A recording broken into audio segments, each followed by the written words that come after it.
What's good, y'all? What's good, y'all? What is good tonight? Or whatever time you're watching this video.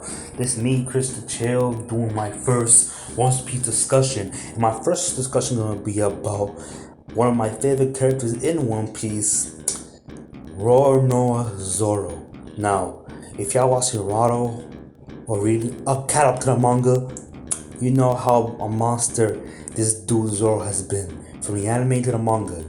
Fights after fights after fights. And certain fights you didn't see in the manga, you see in the anime. Why? Because, when it comes to Oda, time is really annoying. But I want to stop y'all there. Now, why this title says major fights that Zoro would have faced in Wano? Easy. Because the most effective fight that this dude Zoro had in this arc was both the Guardian at the Bridge and Killer, aka Kamazou. Now, you gotta ask me this, wait, hold on, Chris. What about Hawkins versus Zoro? That's not much of a fight.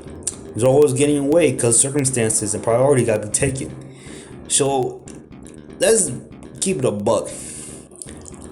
Let's say that Hawkins was just doing a certain amount of work to just capture the both of them. However, this dude Hawkins didn't take anything of it when it comes to capturing the guys, both Zoro and Luffy personally. So to me, it's more of a scuffle and retreat. So it wasn't a straight up one-on-one fight. And plus, Hawkins stopped pursuing in the moment Zoro cut off his stand straw. So, we'll leave it right there. Also, the whole hype with Sanji versus King, I'm gonna let you guys right now that I think is fine. As a warm-up fight for Zoro, let me explain. When it comes to certain characters that we've been presenting throughout the series, we just see the main man, the right hand man, the left hand man. From the beginning of Arlong Park, heck, one can argue from Baratier, which made no sense. But we can say that Zoro will always be fighting swordsmen, no matter what. And Sanji gotta fight people who have certain amount of combat skills, which could be hand to hand or foul just kicks. That's pretty much it. And here's the thing. I don't care much about the all-on part when it comes to power structure. Whatever happens there, happens there. But we call about serious fights like from Ennis Lobby. Before that was Alabasta, Swordsman's, Zoro, people just straight up hands to hand combat. Freaking Sanji, always been like that. Any martial artists that go against Sanji gonna be against Sanji. Anybody who have certain swords who really skilled with it will always gonna fight Zoro. But it'll go be one rarity when you see people seeing Zoro Sanji fight people who not accustomed to who they usually fight. You know what I'm saying? And for this instance, someone right now in Wano, people thinking that Sanji gonna fight King. But it won't drag out for that long. I'm really thinking I want to theorize the fact that King can easily just be having some low-key sword style moves. I mean, for him to carry a sword around and not use it might as well be an accessory. Why? Because when the last time you see Queen using a sword? We didn't see it. But when it comes to Jack, we see him using swords all the time. And people want to be legit about how the story structure of who versus who when it comes to the main event, Jack should be fighting freaking Zoro. It's crazy why I say that, right? Cause they make no sense when it comes to the story we have with the Minx and Jack.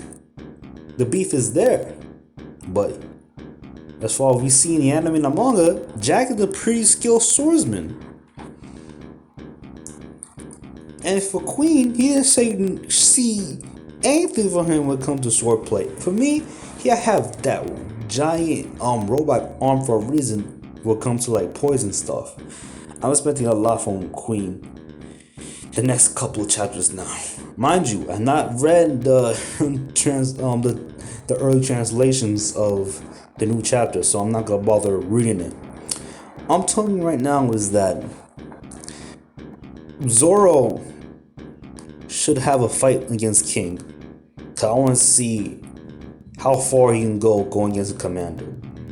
Because for all the fights we see up in Wano, all the fights could easily be seen as Zoro just having good warm-ups.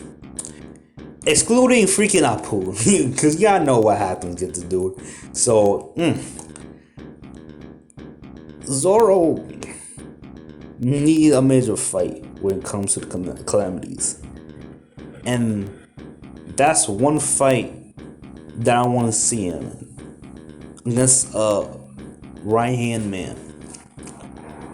And I don't care how he does it, because we haven't seen Zoro go all out.